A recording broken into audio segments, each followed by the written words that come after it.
আমি নবীজির পাগল, আমি মদিনার পাগল।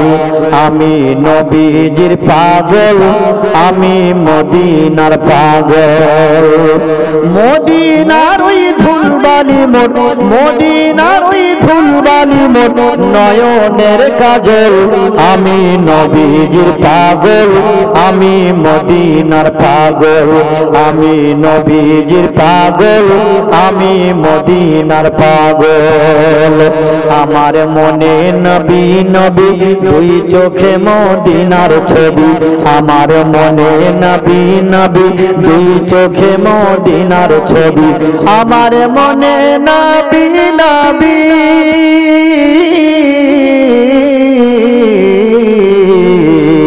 আমার মনে নবী নবী, দুই চোখে মদিনার ছবি।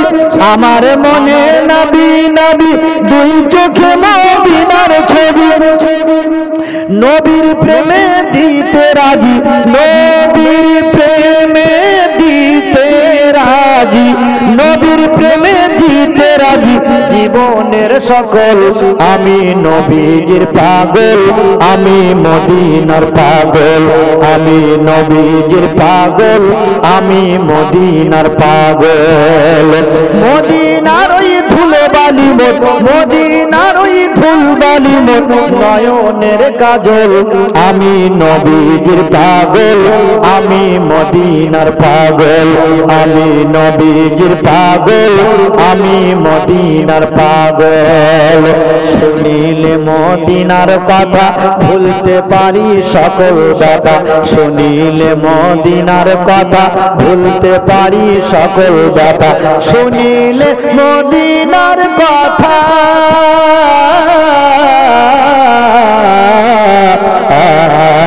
শুনিলে মদিনার কথা ভুলতে পারি সকল দাতা। বুকের ভিতর ভেসে ওঠে, বুকের ভিতর ভেসে ওঠে, বুকের ভিতর ভেসে ওঠে মন আনন্দের ঢল। আমি নবীজির পাগল, আমি মদিনার পাগল। আমি নবীজির পাগল, আমি মদিনার পাগল। মদিনার ওই ধুলবালি মোট নয়নের কাজল। আমি নবীজির পাগল, আমি মদিনার পাগল। আমি নবীজির পাগল, আমি মদিনার পাগল। আমার রোগের সকল ওষুধ দয়ার নবীর সালাম দরুদ। আমার রোগের সকল ওষুধ দয়ার নবীর সালাম দরুদ। আমার রোগের সকল ওষুধ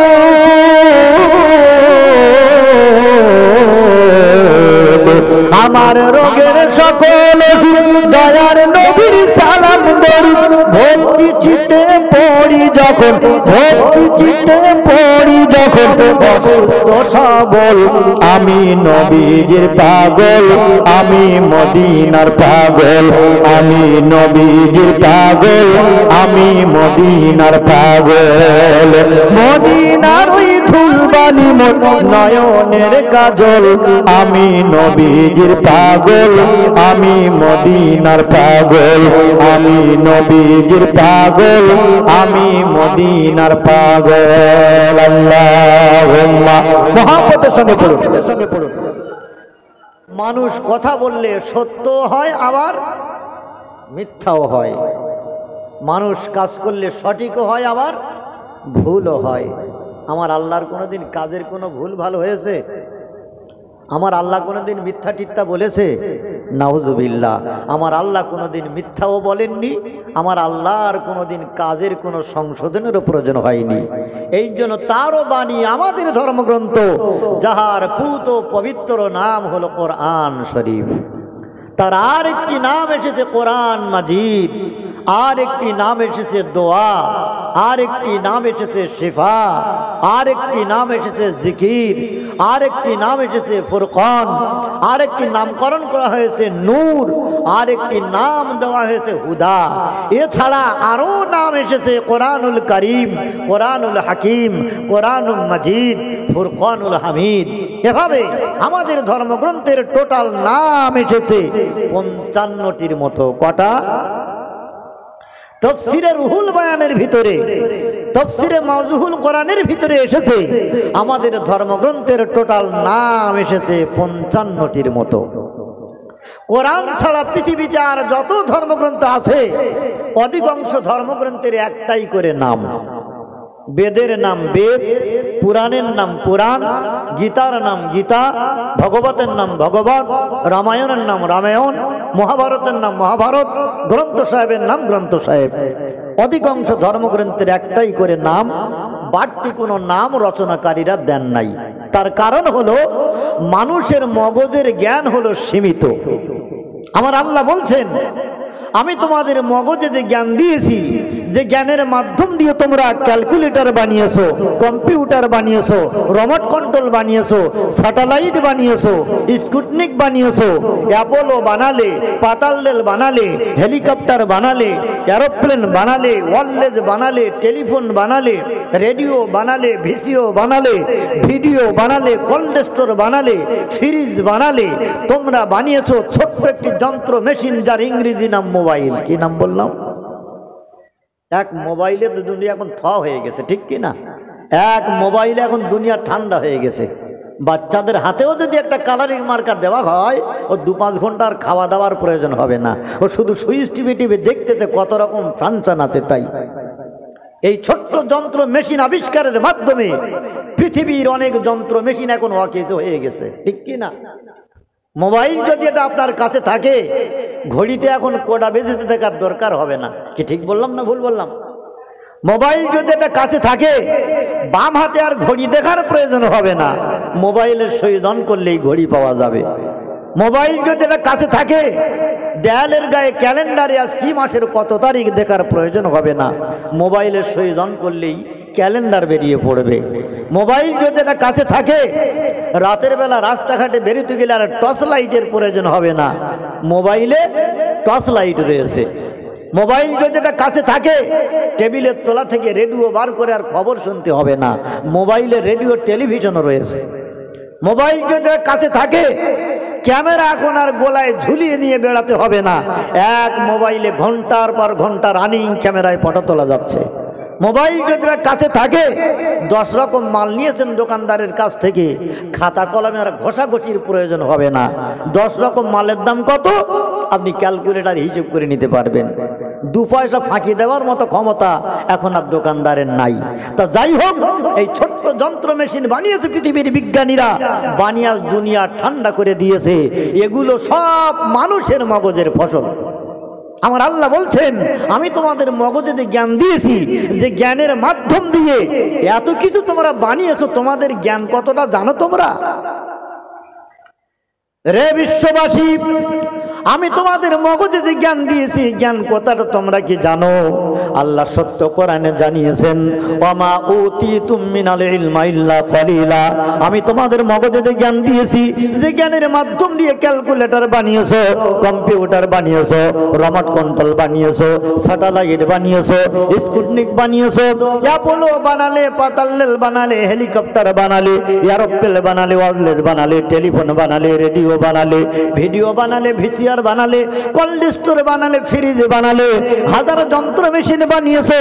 তোমাদের এই সামান্য জ্ঞানের মাধ্যম দিয়ে হাজার যন্ত্র মেশিন বানিয়েছো, সে জ্ঞান আমার জ্ঞানের কাছে সামান্যতম। কে বলছেন? আল্লাহ বলছেন, তোমরা এত কিছু বানিয়েছো তোমাদের বেগের মগজ খাটিয়ে, ও জ্ঞান আমার জ্ঞানের কাছে সামান্যতম। সামান্যতম জ্ঞান আমি আল্লাহ তোমাদের বানিয়েছি, মগজেও দিয়েছি। যা কিছু দিয়েছে সব আমি দিয়েছি। আমি ছাড়া পৃথিবীতে দেওয়ার মতো মালিক আর কেউ নাই। জোরে বলুন সুবহানাল্লাহ। আমি ছাড়া পৃথিবীতে দেওয়ার মতো মালিক আর কেউ নাই। যা কিছু দিয়েছে আমিও দিয়েছি। এই সামান্য জ্ঞান নিয়ে তোমরা পৃথিবীতে এত কিছু তোমরা বানিয়েছো। আল্লাহ বলছেন, আমি হলাম তোমাদের থেকে হাজার লক্ষ কোটি গুণে আমার জ্ঞান বেশি। আল্লাহ বলছেন, পৃথিবীতে এই সামান্য জ্ঞান নিয়ে তোমরা পৃথিবীর মানুষকে এত উপকার করেছো। আল্লাহ বলছেন আমি হলাম অসীম জ্ঞানরাশির মালিক, তো আমার জ্ঞানের তরফ থেকে আমি হলাম অসীম জ্ঞানরাশির মালিক। তো মানুষ সামান্য জ্ঞান নিয়ে পৃথিবীর মানুষকে যদি এতটা উপকার করতে পারে, আমি আল্লাহ হলাম অসীম জ্ঞানরাশির মালিক, তাহলে আমার আল্লাহ মানুষের থেকে বেশি পারে না কম পারে? কি বেশি পারে না কম পারে? আমার আল্লাহ মানুষের থেকে লক্ষ কোটি গুণে বেশি উপকার করতে পারে। জোরে বলুন একটু সুবহানাল্লাহ। কিন্তু দুর্ভাগ্য আজ আমাদের, যিনি সব থেকে বেশি উপকার করতে পারে আজকে আমরা ভুলে গেছি তাকে। ঠিক কি না? ভুলে গেছে তাকে। তার কাছে আমরা সাহায্য চাই না, তার কাছে হাত পাতি না, বরং মানুষের কাছে হাত পাতি সমস্যা সমাধানের জন্য, যন্ত্রপাতির কাছে আমরা হাত পাতি সাহায্যের জন্য। আমার আল্লাহ বলছেন ও পৃথিবীর মানুষেরা, মানুষ মানুষের উপকার করে বিপদে মুসিবতে সাময়িক কিছু সময়ের জন্য, আর আমি আল্লাহ যার উপকার করি পৃথিবীতে কারো কাছে আর চাওয়ার দরকার হয় না। জোরে বলুন সুবহানাল্লাহ। সেই মহান স্রষ্টা আল্লাহ পাক রব্বুল আলামিনের ধর্মগ্রন্থ, যাহার পবিত্র নাম হলো কোরআন শরীফ। পৃথিবীতে কোরআন ছাড়া যত ধর্মগ্রন্থ এসেছে অধিকাংশ ধর্মগ্রন্থ মানুষেরা রচনা করেছে। বেদ মানুষ লিখেছে, পুরাণ মানুষ লিখেছে, গীতা মানুষ লিখেছে, ভগবত মানুষ লিখেছে। এই ধর্মগ্রন্থগুলো যারা রচনা করেছিল এখন সব পটল তুলেছে, কেউ আর পৃথিবীতে বেঁচে নাই। কোরআন ছাড়া পৃথিবীতে আর যত ধর্মগ্রন্থ রচনা হয়েছে সব তারা দুনিয়া থেকে বিদায় হয়ে গেছে, কেউ আর বেঁচে নাই। আচ্ছা, আমাদের ধর্মগ্রন্থের মালিক যিনি, তিনি মারা গেছেন না বেঁচে আছেন? কি একটু হ্যাঁ হু না করলে ওয়াজ করতে ভালো লাগে? আমাদের কোরআন শরীফের মালিক যিনি, লেখক যিনি, তিনি মারা গেছেন না বেঁচে আছেন? ভবিষ্যতেও মরবেন তো নাকি? ভবিষ্যতেও মরবেন না। আল্লাহু হাইয়ুল কাইয়ুম, তিনি অতীতে ছিলেন, বর্তমানে আছেন, ভবিষ্যতেও থাকবেন। আল্লাহু লা ইয়ামুত, আমার আল্লাহর কোনোদিন মরণ হবে না। কুল্লু নাফসিন যায়িকাতুল মাউত, প্রত্যেক সৃষ্টির মরণ হবে, প্রত্যেক প্রাণী মৃত্যুর স্বাদ গ্রহণ করবে, কিন্তু আল্লাহু বাকি, কেবল আমার আল্লাহই থাকবেন বাকি, আমার আল্লাহর কোনোদিন মরণ হবে না। চিল্লায় বলুন সুবহানাল্লাহ। সেই মহান স্রষ্টা আল্লাহ পাক রব্বুল আলামিনের ধর্মগ্রন্থ থেকে আমি ক্ষুদ্রকে ক্ষুদ্র সেন্টেন্স, বাক্য বা আয়াতে কারিমা আপনাদের কাছে তেলাওয়াত করেছি। তারপরে আমরা তাকেই স্মরণ করি যিনি বিশ্ব মানবতার মুক্ত প্রতীক হয়ে আজ থেকে ১৫০০ বছর আগে কিছু কম বেশি এখান থেকে ৪০০০ মাইলেরও বেশি দূর দেশটির বর্তমান নাম হলো সৌদি আরব, জায়গাটির নাম হলো মক্কাতুল মুকাররমা, যেখানে তাহার শুভ আগমন হয়েছিল, শুভ আবির্ভাব হয়েছিল, শুভ পয়দাইশ হয়েছিল। যিনি হলেন সাইয়্যিদুল আম্বিয়া, রাহমাতাল লিল আলামিন, খাতামান নাবিয়্যিন, সিরাজুস সালিকিন, মিসবাহুল মুকাররাবিন, জাদ্দুল হাসান আল হুসাইন আবুল কাসিম মুহাম্মাদিন আব্দুল্লাহ, যার মধুর নাম মুহাম্মাদুর রাসূলুল্লাহ। সকলে বলুন সাল্লাল্লাহু আলাইহি ওয়াসাল্লাম। তাহারই মুখবিস্তৃত বাণী, আরবি ভাষায় যাকে হাদিস শরীফ বলা হয়, ইংরেজিতে যাকে বলা হয় দ্য সায়েন্স অফ মুহাম্মদ সাল্লাল্লাহু আলাইহি সাল্লাম, বাংলায় যাকে বলা হয় নবী বাণী বা নবী কথা। এখান থেকে ৪০০০ মাইলেরও বেশি দূর, এখান থেকে ১৫০০ বছর আগে বিশ্ব নবী যত কথা বলে গেছেন সব কথাগুলো সত্য, নবীজির একটা কথা মিথ্যা নাই। জোরে বলুন সুবহানাল্লাহ। আল্লাহ কোরআনে যত তথ্য দিয়েছেন সব তথ্যগুলো মিথ্যা। মিথ্যা তো নাকি? আল্লাহর কোরআনের কথা হলো সঠিক সত্য। জোরে বলুন একটু সুবহানাল্লাহ। কোরআনের শুরুতে জানা হয়েছে বিসমিল্লাহির রহমানির রহিম, যালিকাল কিতাবু লা রাইবা ফি। কোরআনের ভিতরে যত তথ্য দেওয়া হয়েছে, যত কথা কোরআনে বলা হয়েছে সব তথ্যগুলো সত্য। কোরআনের ভিতরে কোনো রকম শকসবাসন্দ নাই, মিথ্যা নাই, ভুল নাই। বরং তোমাদের বুঝতে অসুবিধা হতে পারে, তাই বলে তোমরা যেন ধারণা করিও না আমি আল্লাহ কোরআনে ভুলভাল বলেছি। তোমাদের মগজের জ্ঞান হলো সীমিত, আর আমি আল্লাহ আমার জ্ঞান হলো অসীম জ্ঞানরাশির মালিক। তা আমার তরফ থেকে কিছু স্পেশাল জ্ঞানের কথা কোরআনের ভিতরে উল্লেখ করা হয়েছে। যদি তোমাদের মগজের সঙ্গে অ্যাডজাস্ট না হয়, মিল যদি না হয়, তাই বলে তোমরা যেন ধারণা করিও না কোরআনে ভুলভাল আছে, বরং কোরআন হলো সঠিক সত্য। জোরে বলুন সুবহানাল্লাহ। মুহাম্মাদুর রাসূলুল্লাহ, তিনি হলেন সর্বকালের শ্রেষ্ঠ মানুষ, বিশ্ববিখ্যাত বিশ্ববিখ্যাত বিজ্ঞান, বিশ্ববিখ্যাত রাজনৈতিক নেতা, তিনি পৃথিবীতে দেখিয়ে গিয়েছিলেন সাম্যের বিধান। তিনি পৃথিবীর মানুষকে দেখিয়ে গিয়েছেন সাম্যের বিধান। তানার মতো বিধান পৃথিবীতে আর কেউ দেখাতে পারেনি। তিনি হলেন জগৎ গুরু, যার মতো শিক্ষা পৃথিবীতে কোনো মানুষ অর্জন করতে পারেনি। রাসূল বলেছেন, ইন্নামা আনা বুইস্তু মুআল্লিমান। রে পৃথিবীর মানুষেরা, তোমরা শোনো, আমি মুহাম্মদুর রাসূলুল্লাহ, আল্লাহ পাক আমাকে তামাম বিশ্ববাসী শিক্ষক করে, প্রফেসর করে, অধ্যাপক করে, অধ্যক্ষ করে পৃথিবীতে আমাকে পাঠিয়ে দিয়েছেন। আমার মতো জ্ঞানাতীত কারো ছিল না, বর্তমানে নাই, ভবিষ্যতে হবে না। আমি হলাম তামাম বিশ্ববাসীর শিক্ষক। আমি হলাম তামাম বিশ্ববাসীর শিক্ষক। আমার মতো জ্ঞান পৃথিবীতে আল্লাহর কাউকে দেন নাই। যদিও আমি স্কুলে যাই নাই, কলেজ চোখে দেখে নাই, ইউনিভার্সিটির চৌকাঠ পেরোতে পারি নাই, এক কলম লিখতে জানতাম না, একটা বইয়ের পৃষ্ঠা আলগা করে পড়তে পারতাম না, কিন্তু আমি মুহাম্মদ রাসূলুল্লাহ সাল্লাল্লাহু আলাইহি ওয়াসাল্লাম হলাম তামাম পৃথিবীতে সবথেকে শ্রেষ্ঠ জ্ঞানী। মানুষ স্কুল কলেজে পড়াশোনা করে জ্ঞান অর্জন করে। রাসূল বলেছেন, আমি মুহাম্মদুর রাসূলুল্লাহ জ্ঞান অর্জন করেছি আল্লাহর শ্রেষ্ঠ ফেরেশতা জিবরিল আমিনের মাধ্যম দিয়ে দীর্ঘ 25 বছর কাল, মতান্তরে 23 বছর কাল। জোরে বলুন একটু সুবহানাল্লাহ। আমি একাধারে পড়াশোনা করেছি আল্লাহর শ্রেষ্ঠ ফেরেশতা জিবরিল আমিনের মাধ্যম দিয়ে 23 বছর কাল। আমাদের ছেলে মেয়েরা স্কুলে পড়াশোনা করে, স্কুল কলেজে পড়াশোনা করে 12 বছর, 14 বছর, 16 বছর, তারপরে পড়াশোনার এনার্জি লস হয়ে যায়, পড়াশোনা আর কেউ করতে চায় না। 12 বছর 14 বছর পড়াশোনা করার পরে অধিকাংশ ছেলেপুলেরা দেখবেন পড়াশোনা ছেড়ে দেয়। কারণ সারা জীবন পড়বো তো সংসার করব কবে? আর 2 বছর পড়লে এমএ হয়, এমএ পাস করার পরে আর 2 বছর পড়লে বিএস পাস করলো, বিএ পাস করার পরে আর 2 ক্লাস পড়লে, আর 2 বছর পড়লে এমএ পাস করলো, বলে আর দরকার নেই, সারা জীবন পড়বো, সারা জীবন পড়বো তো সংসার করব কবে, বিয়ে শাদী করব কবে? মানুষের প্রত্যেকের একটা একটা সীমা আছে, এই সীমার অতিক্রম মানুষ করতে চায় না। 12 বছর 14 বছর পড়াশোনা করলে কেউ বিএ, কেউ এমএ করে থাকে।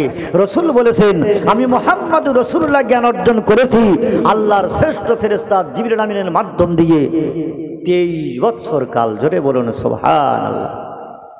সেই নবীজি যত কথা বলেছেন সে যুগের মানুষেরা কথাগুলো কানে শ্রবণ করেছেন। যাদের ব্রেন মগজ ভালো ছিল, মেমোরি সাপ ছিল, একবার শুধু কথাগুলো কানে শুনে মুখস্থ করে নিয়েছেন। এদের ভিতরে কারবা নাম হযরতে আয়েশাতুল হুমায়রা রাদিয়াল্লাহু তাআলা আনহা, আবু বকর সিদ্দিকের কন্যা, বিশ্ব নবীর প্রাণ প্রিয়া বিবি, যিনি পৃথিবীতে বিশ্ব রেকর্ড করেছিলেন। পৃথিবীর ইতিহাসে তিনি ছিলেন বিশ্ব রেকর্ডকারী হাদিসের হাফেজা। মায়েশার রেকর্ড ভাঙার মতো ক্ষমতা কিয়ামত পর্যন্ত কোনো মেয়ের হবে না, যিনি 7 লক্ষের মতো হাদিসের হাফেজা বনেছিলেন। একটু চিল্লায়ে বলুন সুবহানাল্লাহ। মায়েশার রেকর্ড কেউ পৃথিবীর আর কোনো মেয়ে ভাঙতে পারবে? আর কেউ ভাঙতে পারবে না। আমার আপনার নবী, বিশ্ব নবী, জগৎ গুরু জনাবে মুহাম্মদ রাসূলুল্লাহ সাল্লাল্লাহু আলাইহি সাল্লামের অর্ধাঙ্গিনী স্ত্রী ছোট বিবি, তিনি এত হাদিসের জ্ঞান অর্জন করেছিলেন, একটা নয়, দুটো নয়, 1000 নয়, 2000 নয়, 7 লক্ষ হাদিসের হাফেজা ছিলেন। তারা নবীজির কথা একবার শুনেছে, তাদের কর্ণকুহকে ঢুকেছে, তারা আর বার করেননি।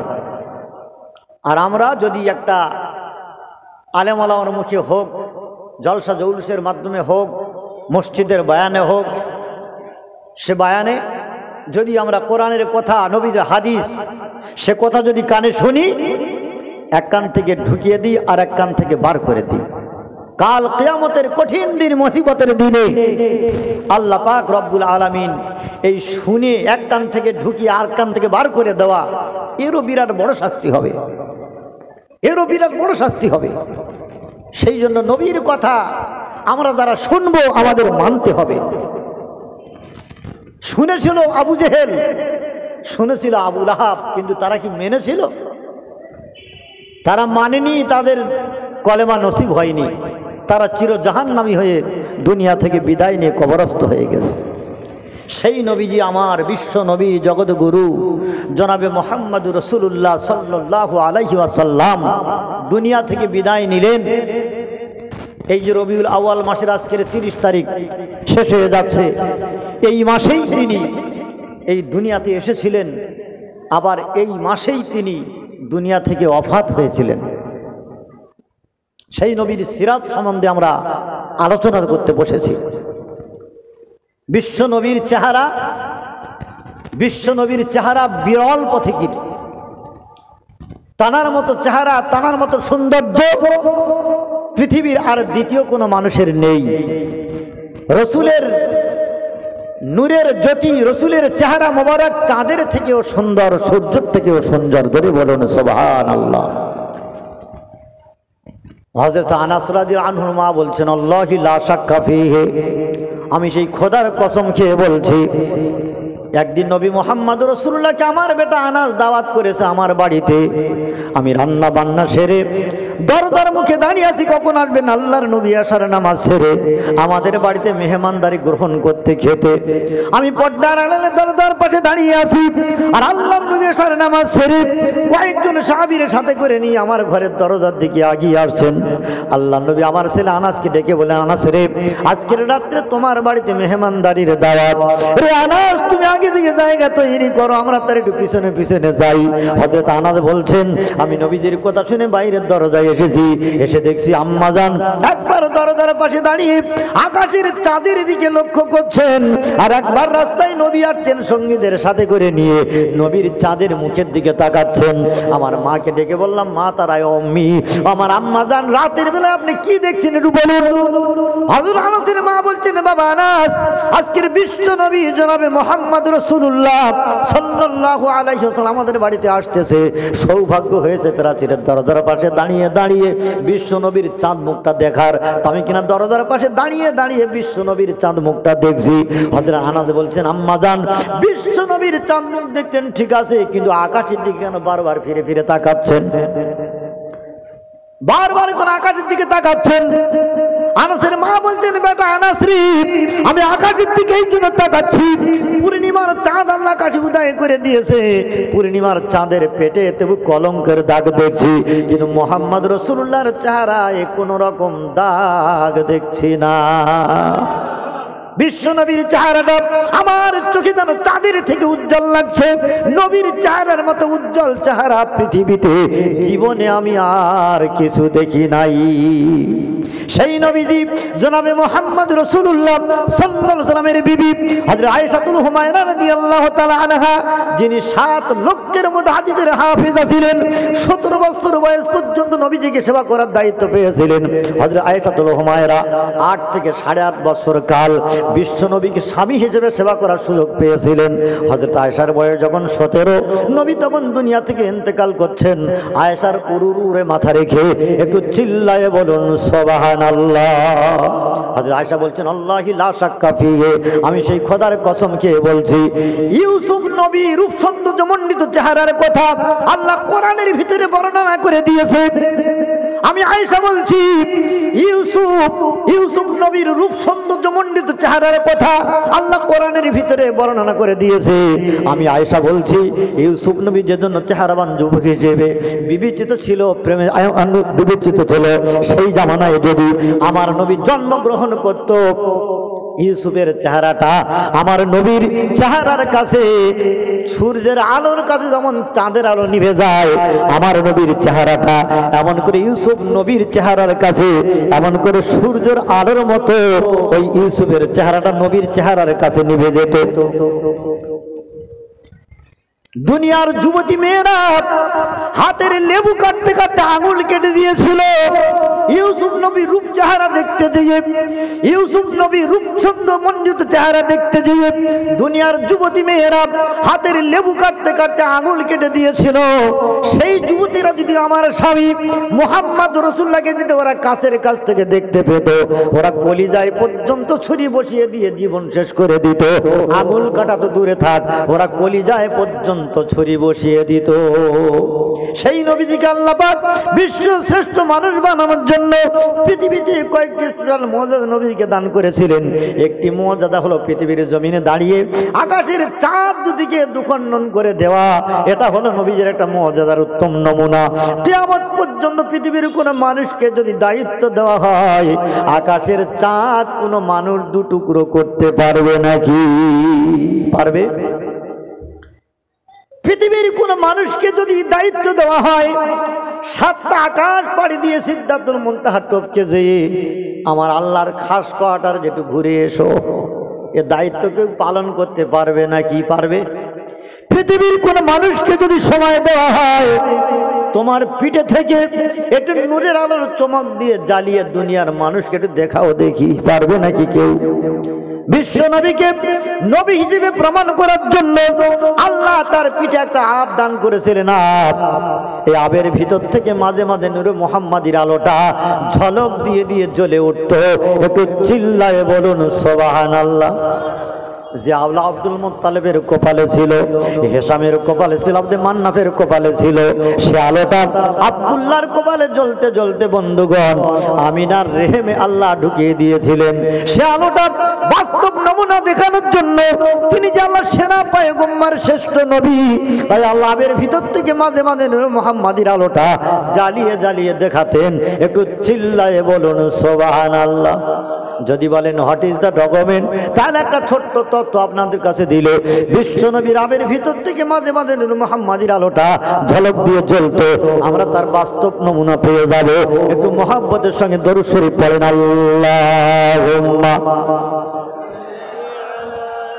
সাইয়্যিদিনা মাওলানা মুহাম্মদ ওয়া আলা